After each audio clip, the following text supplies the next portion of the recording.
আকাশে ঘূর্ণায়মান আগুনের গোলা, ধ্বংসস্তূপে পরিণত F-35 পাইলট একজন নারী, যিনি এখন বন্দী ইরানে। শুরু হয়েছিল অপারেশন রাইজিং লায়ন দিয়ে। ইসরায়েল ভেবেছিল ইরানের পরমাণু স্থাপনায় হানা দিয়ে দেখাবে আধিপত্য, কিন্তু যুদ্ধে সবসময় জেতা যায় না প্রযুক্তিতে। জবাব দিতে জানলে পাল্টে যায় ভূগোল। আর এবার ইরান শুধু জবাব দেয়নি, দিয়েছে চরম বার্তা, যেখানে বোঝানো হচ্ছে আমরাও আকাশ চিনি, আমরাও আগুন ছুটতে জানি। এটাই কি মধ্যপ্রাচ্যের যুদ্ধ নাটকের সেই মোড়, যেখান থেকে ইসরায়েল আর কখনো আগের জায়গায় ফিরতে পারবে না? দুইটি যুদ্ধবিমান, একটিতে ছিলেন নারী পাইলট। ইরানের আকাশে ঢুকে হামলার চেষ্টায় গিয়েছিল ইসরায়েলের এই যুদ্ধবিমানগুলো, কিন্তু ফিরতে পারেনি। একটি ভূপাতিত, অন্যটি ধ্বংস। আটক একজন নারী পাইলট। ১৩ জুন ভোরে শুরু হয় অপারেশন রাইজিং লায়ন, যেখানে ইসরায়েলি বিমান বাহিনী আঘাত হানে ইরানের একাধিক পরমাণু স্থাপনায়। তাদের টার্গেট ছিল ইরানের ব্যালিস্টিক ক্ষেপণাস্ত্র উৎপাদন কেন্দ্র এবং রেভলিউশনারি গার্ডের সামরিক কমান্ডো সেন্টার। এর জবাবে ইরান ছোড়ে শতাধিক ব্যালিস্টিক ক্ষেপণাস্ত্র, যার কিছু সরাসরি আঘাত হানে তেল আবিব ও হাইফার মতো গুরুত্বপূর্ণ অঞ্চলে, যা মুহূর্তেই পাল্টে দেয় মধ্যপ্রাচ্যের যুদ্ধের ভারসাম্য।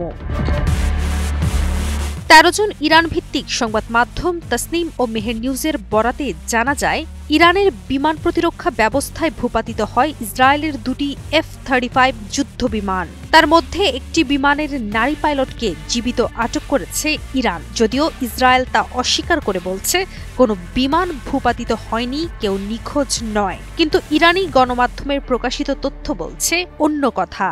সামরিক বিশ্লেষকরা বলছেন, ইসরায়েলের যেই F-35 যুদ্ধবিমান নিয়ে অহংকার, তাকেই ভূপাতিত করে ইরান যেন জানিয়ে দিল তাদের সক্ষমতার কথা। টাইমস অব ইসরায়েলের এক নিরাপত্তা কর্মকর্তা জানিয়েছেন, ইরানের ভেতরে একটি গোপন ড্রোন ঘাঁটি স্থাপন করে মোসাদ। সেখান থেকেই আক্রমণের সূচনা, কিন্তু ইরান সে ঘাঁটির অবস্থান শনাক্ত করে ধ্বংস করে দেয় বলে দাবি করা হচ্ছে।